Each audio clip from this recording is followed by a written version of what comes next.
दृष्टि आईएएस के audio article programme में आपका स्वागत है।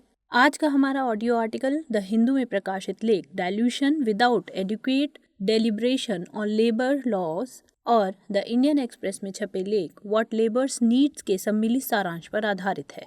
इसमें टीम दृष्टि के इनपुट्स भी शामिल हैं। यह ऑडियो आर्टिकल सामान्य अध्ययन प्रश्न पत्र 3 के आर्थिक विकास खंड से जुड़ा है।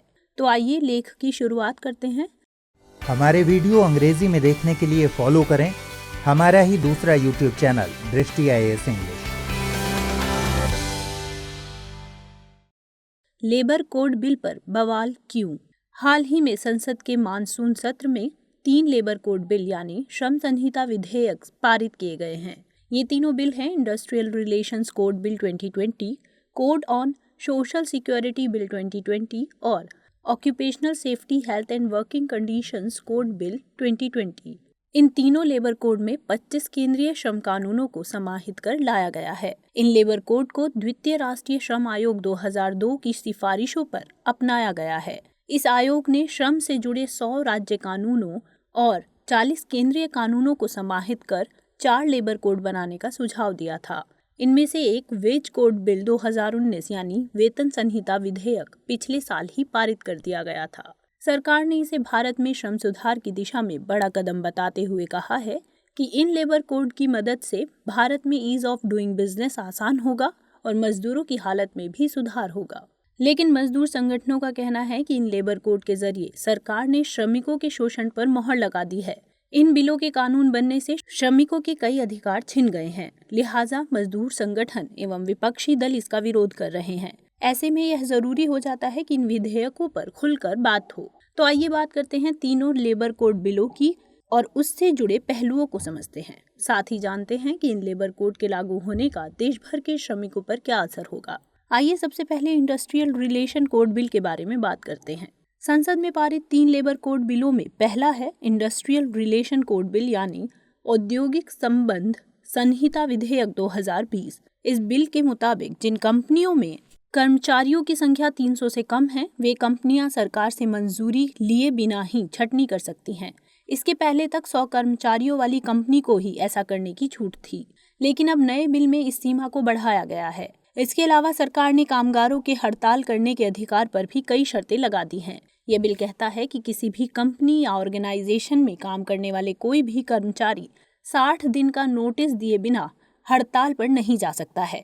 साथ ही किसी विवाद पर अगर ट्रिब्यूनल में सुनवाई चल रही है तो उस सुनवाई के दौरान और सुनवाई पूरी होने के 60 दिनों के बाद तक भी मजदूर हड़ताल पर नहीं जा सकते हैं। इससे पहले पानी, बिजली, टेलीफोन आदि जैसी पब्लिक यूटिलिटी सर्विस करने वालों को ही हड़ताल पर जाने से पहले नोटिस देना होता था, लेकिन अब नए कानून में सभी पब्लिक और प्राइवेट लेबर्स के लिए ये नोटिस जरूरी हो गया है। इसके अलावा 20 या उससे ज्यादा श्रमिकों को नियुक्त करने वाले हर एक औद्योगिक प्रतिष्ठान में श्रमिकों की शिकायतों से पैदा होने वाले विवादों के समाधान के लिए एक या एक से ज्यादा ग्रीवेंस रेड्रेसल कमिटीज यानी शिकायत निवारण समितियां होंगी। इसके अलावा माइग्रेंट वर्कर्स के लिए परिभाषा में भी बदलाव किया गया है। अगर कोई मजदूर दूसरे राज्यों से आता है और उसकी सैलरी 18,000 से कम है तो वह माइग्रेंट वर्कर्स या प्रवासी मजदूरों की श्रेणी में शामिल होगा। माइग्रेंट वर्कर्स को तमाम सरकारी योजनाओं का फायदा मिलेगा। मालिकों को प्रवासी मजदूरों को साल में एक बार घर जाने के लिए ट्रैवल अलाउंस भी देना होगा। अब बात करते हैं code of social security bill की।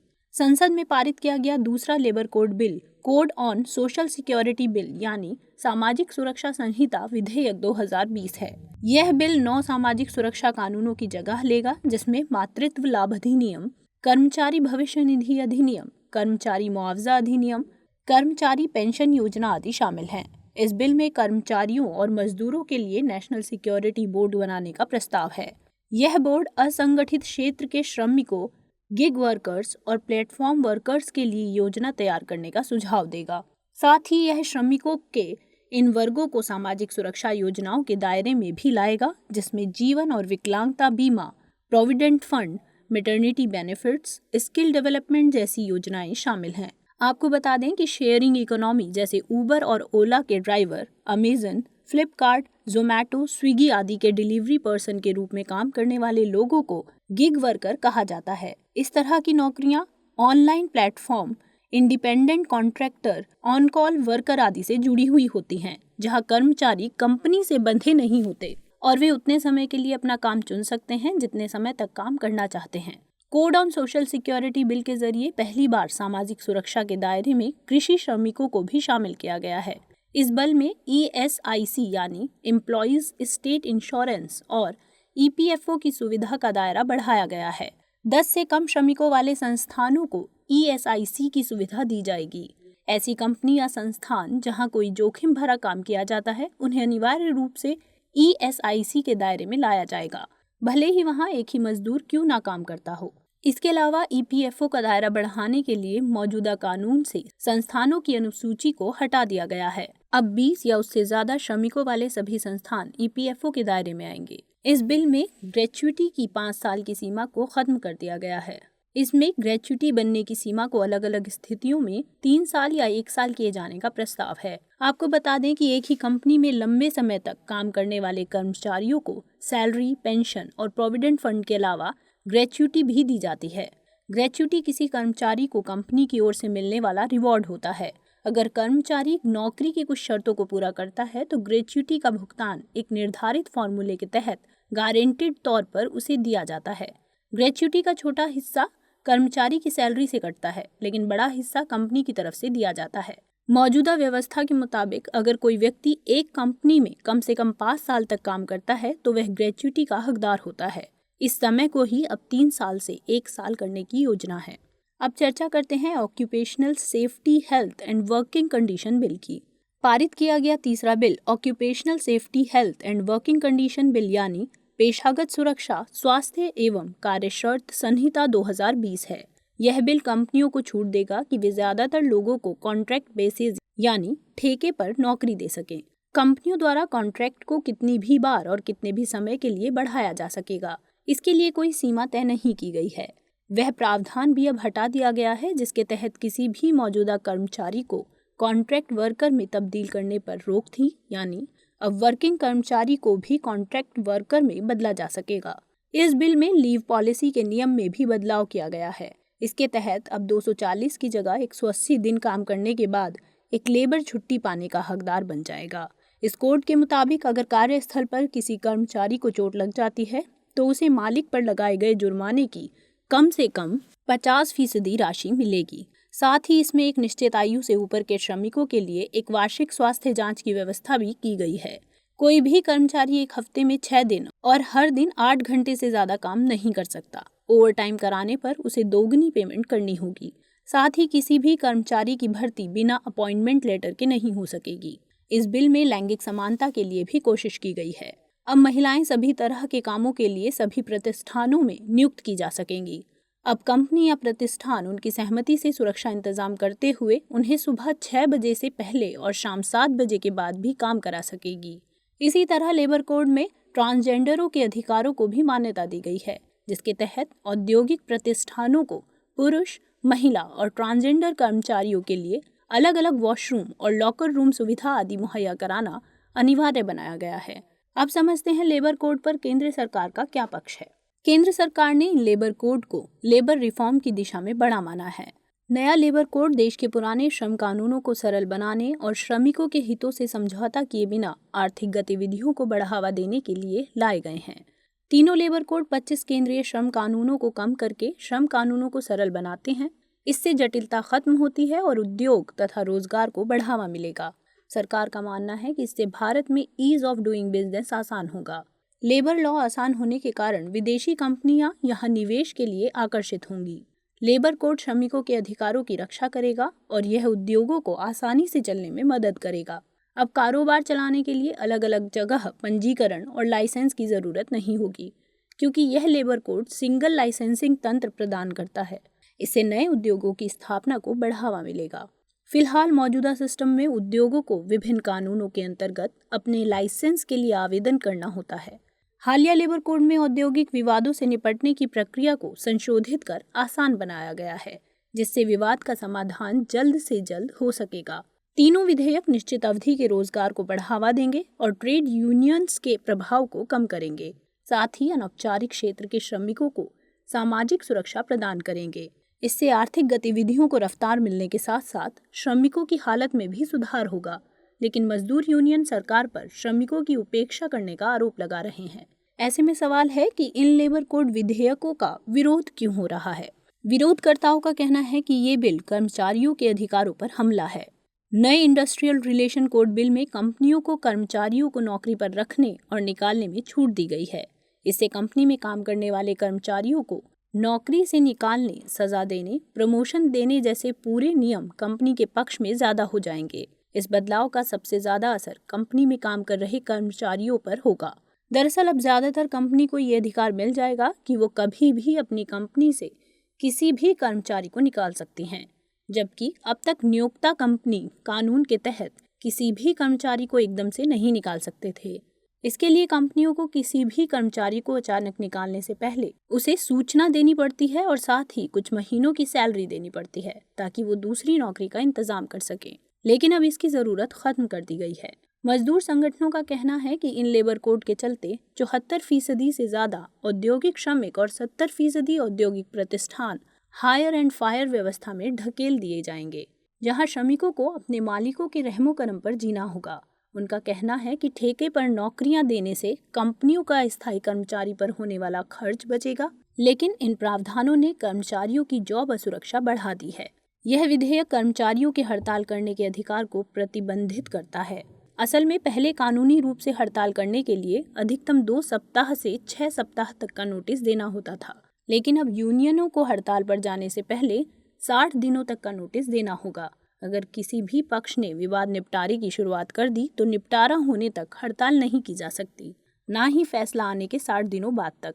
ऐसे में कर्मचारियों का हड़ताल का अधिकार एक तरह से छीन ही जाएगा, जिसका श्रमिकों के हितों पर नकारात्मक प्रभाव होगा और ट्रेड यूनियंस की अहमियत कम होगी। इस बात को लेकर भी विरोध है कि यह बिल मजदूर की परिभाषा को सीमित कर रहा है। यह विधेयक असंगठित क्षेत्र में काम करने वाले श्रमिकों के एक बड़े हिस्से को छोड़ देता है। मसलन होटल और छोटे भोजनालय, मशीनों की मरम्मत, निर्माण, छोटी खदानें, ईंट भट्टे, हथकरघे, कालीन या कारपेट निर्माण और ऐसे श्रमिक जो संगठित क्षेत्रों में अनौपचारिक तौर पर काम कर रहे हैं, जिसमें नए और उभरते क्षेत्रों जैसे आईटी और आईटीईएस, डिजिटल प्लेटफॉर्म, ई-कॉमर्स समेत कई क्षेत्र शामिल हैं। जबकि हमारे देश में एक बड़ी आबादी असंगठित और अनौपचारिक क्षेत्र में काम करने वाले श्रमिकों की है। श्रमिक कार्यकर्ताओं का यह भी कहना है कि तीनों labour code intra state migrant workers यानी उसी राज्य के भीतर चल रहे पलायन पर चुप हैं, जो देश में प्रवासी श्रमिकों की आबादी का एक बड़ा हिस्सा है। मसलन महाराष्ट्र में गन्ना काटने वाले हजारों ऐसे मजदूर हैं जो राज्य के भीतर ही एक जगह से दूसरी जगह पर पलायन करते हैं। इन मजदूरों को कोई औपचारिक मान्यता नहीं है, जिसकी वजह से उन्हें मजदूरों को मिलने वाले फायदे नहीं मिल पाते। ऐसा अन्य राज्यों में भी देखा जाता है, लेकिन सरकार का हालिया विधेयक ऐसे श्रमिकों की भी उपेक्षा करता है। इसके अलावा अभी तक प्रवासी श्रमिकों को नौकरी मिलते ही काम संभाल लेने तक वेतन और यात्रा का खर्च मिलता था, लेकिन अब यह व्यवस्था भी खत्म कर दी गई है। ऐसे ही पहले की तरह कार्यस्थल के पास उनके अस्थायी निवास की व्यवस्था करने का नियम भी हटा दिया गया है। ऐसे में प्रवासी श्रमिकों के लिए मुश्किलें कम होने की बजाय बढ़ सकती है। सामाजिक सुरक्षा संहिता 2020 के संबंध में श्रमिक यूनियनों की सबसे बड़ी चिंता यह है कि इस विधेयक में व्यक्तिगत आवासीय निर्माण कार्य, जो दैनिक मजदूरी के तौर पर बड़े स्तर पर लोगों को काम देता है, उसे लेबर कोड के प्रावधानों से बाहर रखा गया है। इसके साथ ही भविष्य निधि के लिए केवल उन संगठनों या कंपनी को ही मान्य किया गया है जहां 20 या उससे ज्यादा कर्मचारी हो। इसके अलावा लेबर कोड बिल में राज्य सरकारों के लिए किसी भी संस्थान को किसी भी श्रम कानून के पालन से छूट देना आसान कर दिया गया है, क्योंकि अब राज्यों को श्रम अधिकारों के उल्लंघन में कानूनी छूट देने के लिए स्वतंत्र अधिकार दे दिया गया है। इस तरह राज्यों को फ्री हैंड दिए जाने से श्रमिकों के अधिकारों का हनन होने की संभावना ज्यादा होगी। इसलिए ट्रेड यूनियंस को डर है कि जब पहले से ही मजदूरों का शोषण होता रहा है, ऐसे में नए बदलावों से कंपनियों को पूरी छूट मिल जाएगी तो शोषण और ज्यादा बढ़ जाएगा और कानून की आड़ में मनमानी करने की खुली छूट मिल जाएगी। ऐसे में सवाल है, आखिर क्या हो आगे की राह? बदलते वैश्विक आर्थिक परिदृश्य की जरूरतों और अर्थव्यवस्था पर छाए संकट की मौजूदा स्थितियों को देखते हुए आर्थिक गतिविधियों को फिर से रफ्तार देने के लिए उदार श्रम सुधारों की जरूरत है। इन श्रम सुधारों के जरिए ही विदेशी निवेशकों को अपने यहाँ कारोबार के लिए आकर्षित किया जा सकता है। जो इस समय रोजगार सृजन के लिए भी बेहद जरूरी है। लेकिन सरकार को श्रम कानूनों में सुधार करते समय मजदूरों के हितों को भी ध्यान में रखना चाहिए। अभी कोरोना संकट में लगाए गए लॉकडाउन के चलते मजदूरों की दुर्दशा की तस्वीरें भी धुंधली नहीं पड़ी हैं कि हालिया पारित लेबर कोड बिलों ने श्रमिक वर्ग को और चिंतित कर दिया है। ऐसे में सरकार को श्रम सुधारों के लिए सभी की राय का सम्मान करना चाहिए और मजदूर संगठनों को विश्वास में लेकर आगे बढ़ना चाहिए। अंतर्राज्य प्रवासी श्रमिकों यानी विभिन्न राज्यों में काम के लिए जाने वाले श्रमिकों का अलग अलग वर्गीकरण किया जाए। इसके साथ ही उनके कल्याणकारी कोष में योगदान के लिए एक उचित प्रणाली की व्यवस्था की जाए, जिसमें काम करने वाली इस अस्थायी आबादी को सामाजिक सुरक्षा दी जा सके। सोशल सिक्योरिटी कोड के तहत मजदूरों के लिए सामाजिक सुरक्षा की व्यवस्था यूनिवर्सलाइज करनी चाहिए ताकि देश के हर मजदूर को सामाजिक सुरक्षा व्यवस्था का फायदा मिल सके। ऐसे ही सभी वर्करों के लिए सुरक्षा के प्रावधानों को यूनिवर्सलाइज किया जाना चाहिए।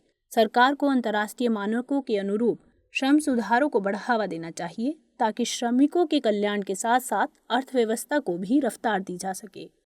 आइए अब नोट करते हैं आज का सवाल।